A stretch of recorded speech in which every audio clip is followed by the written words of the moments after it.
नमस्कार साथियों, कैसे हो आप सब। आशा करती हूँ आप सभी अच्छे ही होंगे। तो साथियों, जीके के महत्वपूर्ण प्रश्नों को शुरू करते हैं जो सभी प्रतियोगी परीक्षाओं के लिए महत्वपूर्ण है।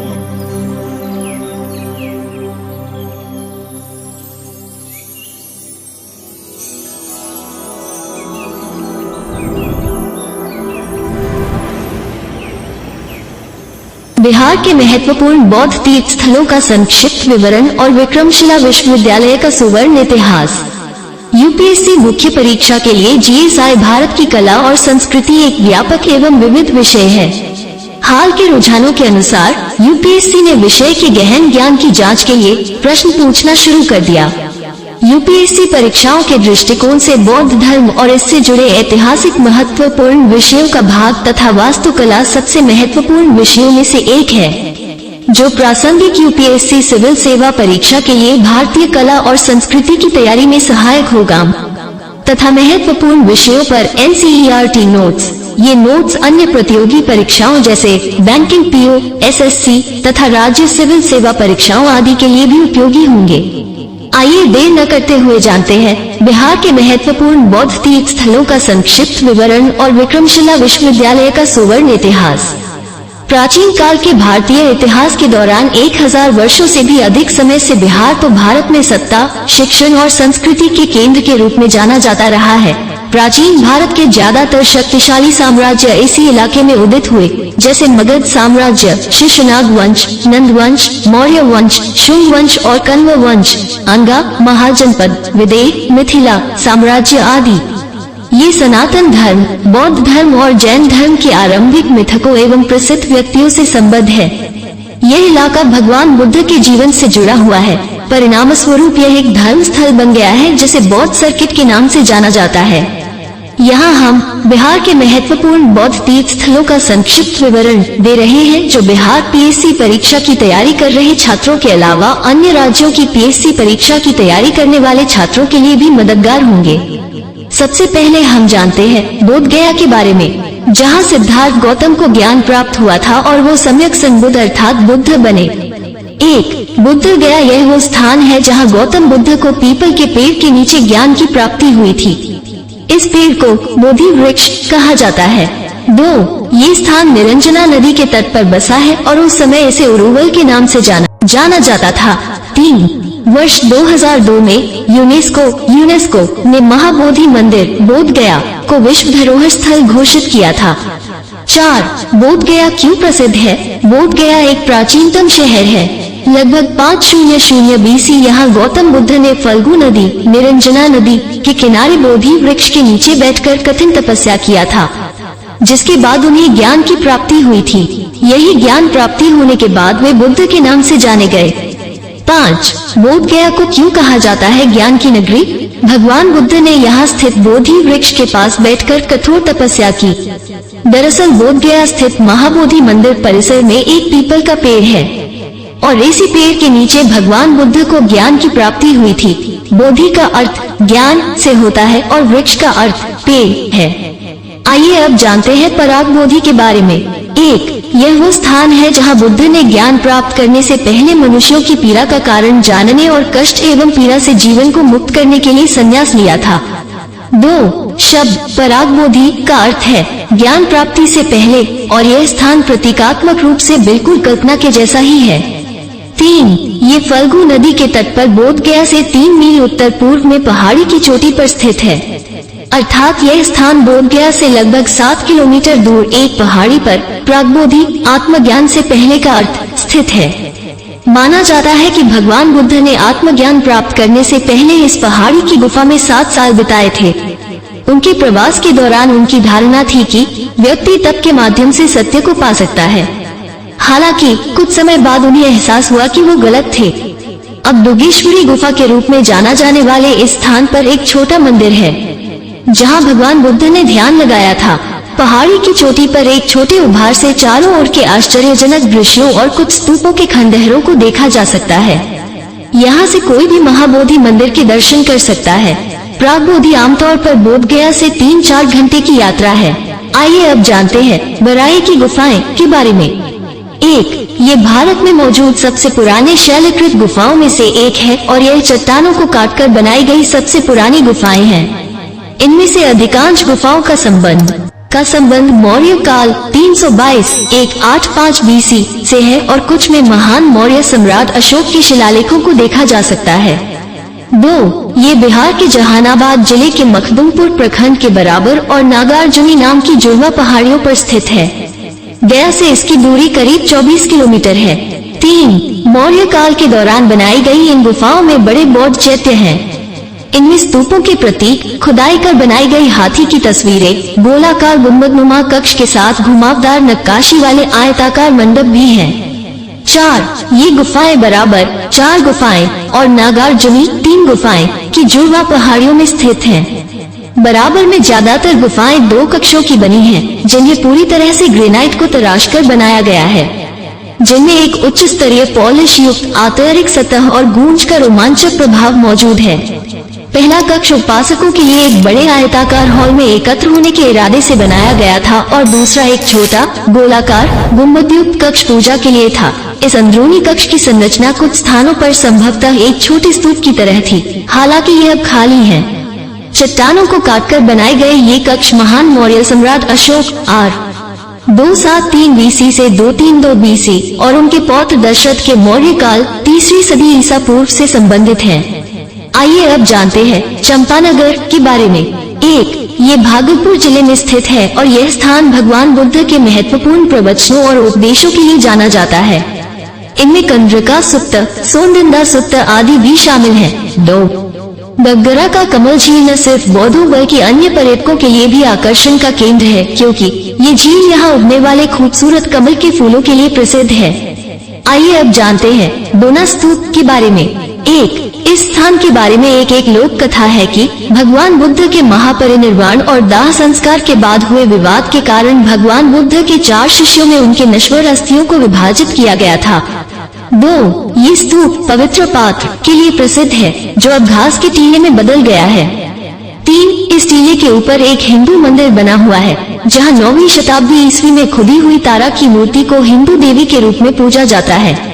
रात के वितरण के साथ साथ बर्तन की प्रस्तुति से संबंधित संपूर्ण प्रकरण का उल्लेख महापरिनिर्वाण सूत्र के अंत में किया गया है। डोना के स्तूप का दौरा चीनी यात्री हवेन सोंग ने भी किया था और भारत में उनकी यात्रा के विवरण में इसका उल्लेख किया गया है। आइए अब जानते हैं गोसरावन के बारे में। 1. ये बिहार राज्य के बिहार शरीफ शहर के पास स्थित है। 2.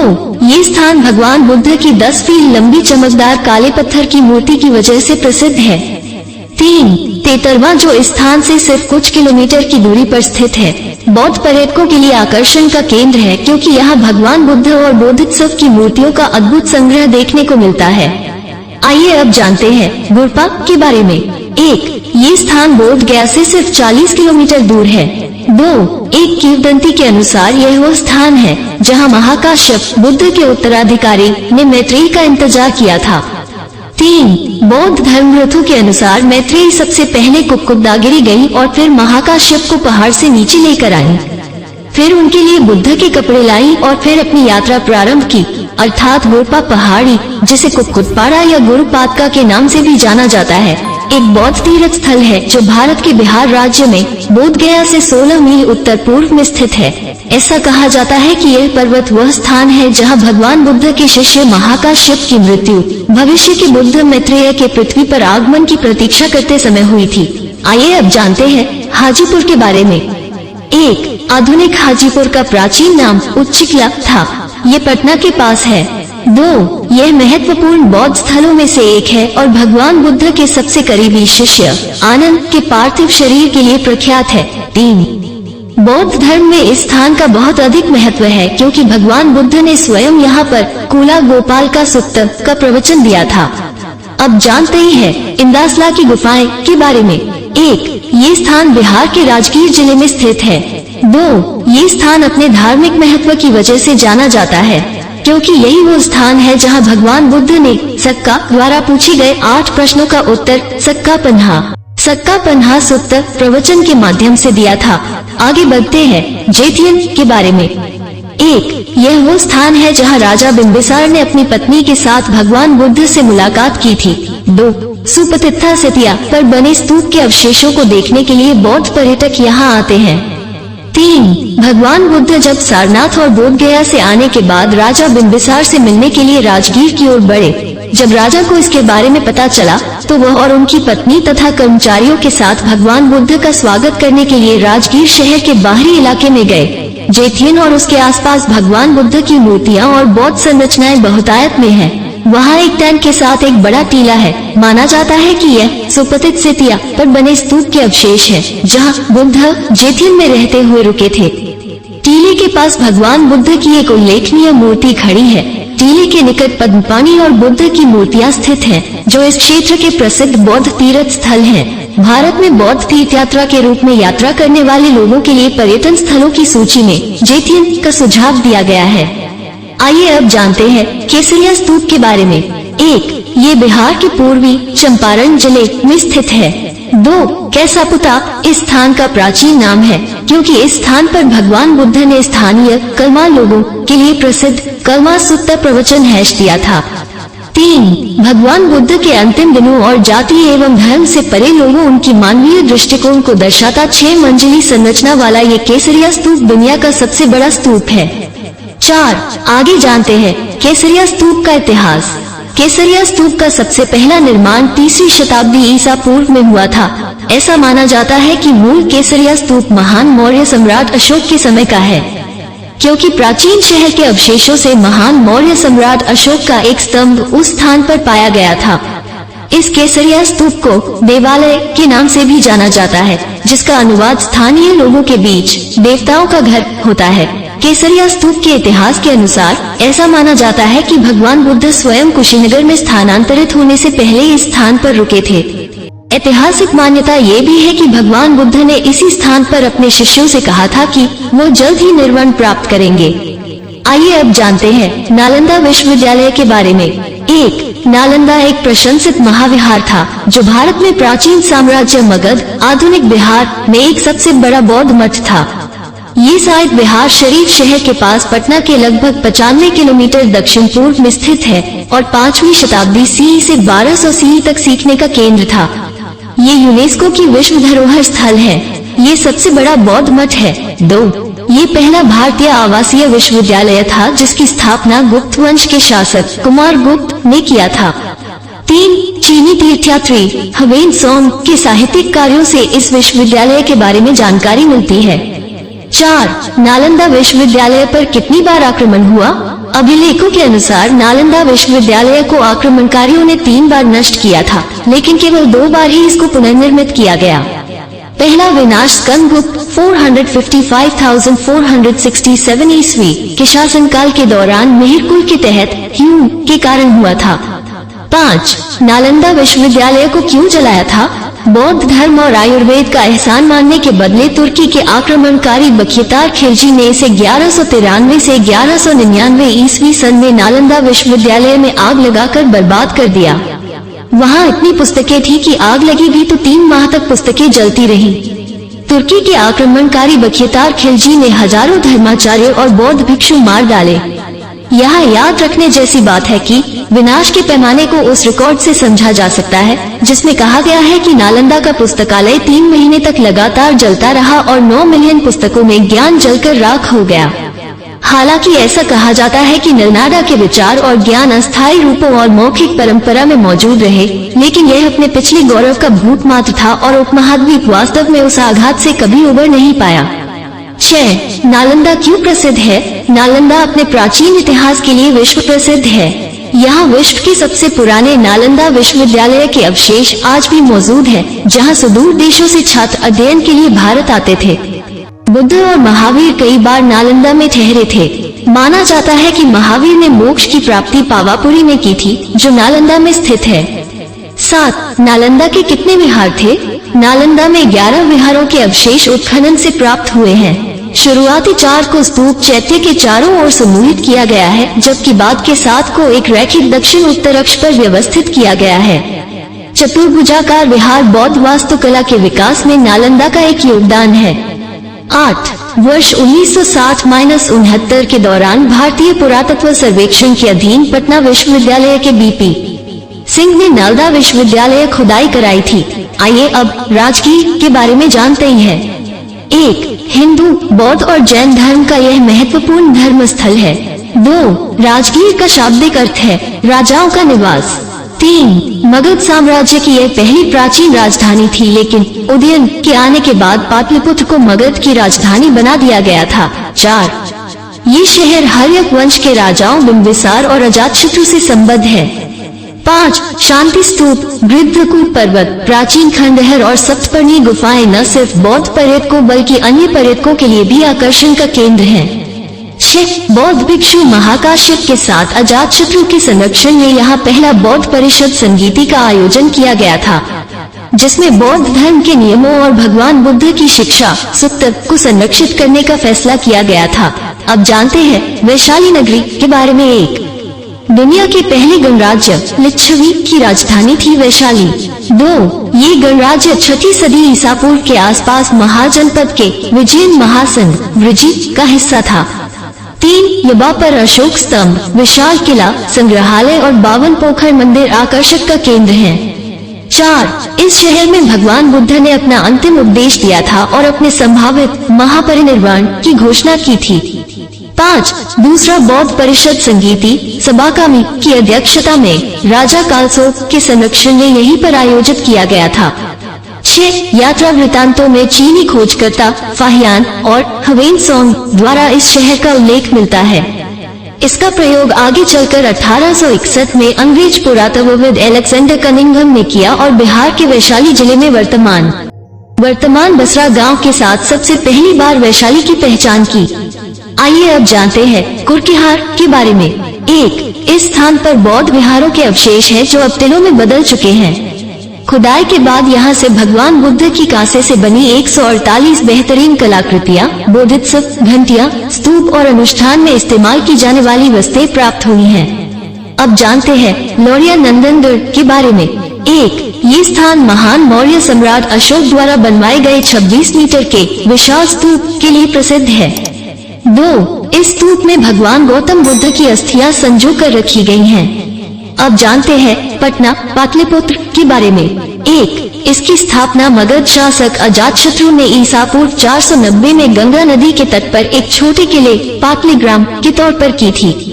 2. ये शहर हर्यक वंश, मौर्य साम्राज्य, शुंग साम्राज्य, गुप्त साम्राज्य और शेरशाह के साम्राज्य से जुड़ा हुआ है। 3. पटना संग्रहालय, कुम्हरार, गोलघर, शहीद स्मारक, हर मंदिर तक, पत्थर की मस्जिद, शेरशाह सूरी मस्जिद, खुदा बख्श ओरिएंटल लाइब्रेरी, सदाकत आश्रम, अगम कुआ, गांधी सेतु, पादरी की हवेली, जैविक उद्यान और आधुनिक तारामंडल पर्यटकों के आकर्षण का मुख्य केंद्र है। आइए अब जानते हैं विक्रमशिला विश्वविद्यालय भागलपुर के बारे में। 1. विक्रमशिला विश्वविद्यालय बिहार के भागलपुर जिले में स्थित है और एकमात्र ऐसा बौद्ध स्थान है जहां भगवान बुद्ध कभी नहीं गए। 2. 8वीं सदी ईसा पूर्व के दौरान राजा धर्मपाल के शासनकाल में ये तांत्रिक बौद्ध धर्म के अध्ययन केंद्र के रूप में विकसित हुआ। अंत में संक्षिप्त जानते हैं विक्रमशिला विश्वविद्यालय का सुवर्ण इतिहास। विक्रमशिला भारत का एक प्रसिद्ध शिक्षा केंद्र विश्वविद्यालय था। नालंदा विश्वविद्यालय और विक्रमशिला दोनों पाल राजवंश के राज्यकाल में शिक्षा के लिए जगत प्रसिद्ध थे। वर्तमान समय में बिहार के भागलपुर जिले का अंत्यचक गांव वही है जहां विक्रमशिला थी। इसकी स्थापना 8वीं शताब्दी में पाल राजा धर्मपाल ने की थी। प्रसिद्ध पंडित अतीश दीपंकर यही शिक्षण करते थे। यहाँ पर लगभग 160 विहार थे जिनमें अनेक विशाल प्रकोष्ठ बने हुए थे। विद्यालय में 100 शिक्षकों की व्यवस्था थी। नालंदा की भांति हुई विक्रमशिला विश्वविद्यालय भी बौद्ध संसार में सर्वत्र सम्मान की दृष्टि से देखा जाता था। इस महाविद्यालय के अनेक सुप्रसिद्ध विद्वानों में अतीश दीपंकर श्री ज्ञान प्रमुख थे। ये उदयपुरी के विद्यालय के छात्र थे और विक्रमशिला के आचार्य। 11वीं शती में तिब्बत के राजा के निमंत्रण पर ये वहाँ पर गए थे। तिब्बत में बौद्ध धर्म के प्रचार प्रसार में इनका योगदान बहुत महत्वपूर्ण समझा जाता है। मान्यता है कि बख्तियार खिलजी आक्रमणकारी ने सन 1103 के आसपास इसे नष्ट कर दिया था। इस विश्वविद्यालय ने अपनी स्थापना के तुरंत बाद ही अंतर्राष्ट्रीय महत्व प्राप्त कर लिया था। विक्रमशिला विश्वविद्यालय के प्रख्यात विद्वानों की एक लंबी सूची है। तिब्बत के साथ इस शिक्षा केंद्र का प्रारंभ से ही विशेष संबंध रहा है। विक्रमशिला विश्वविद्यालय में विद्याध्ययन के लिए आने वाले तिब्बत के विद्वानों के लिए अलग से एक अतिथिशाला थी।